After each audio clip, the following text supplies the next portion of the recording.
Hello, in this task, a van, which mass is 2000 kilograms, undergoes a crash test, and the stopping time is 0.10 seconds. And during the stoppage, the momentum exerted by the support is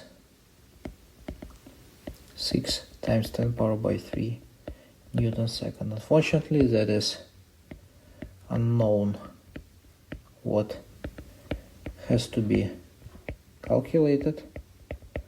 Therefore, first of all, I will calculate the force.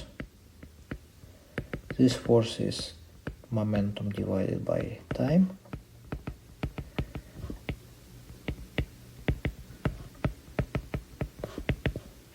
That's 6 times 10 power by 4 newtons. Now let's calculate.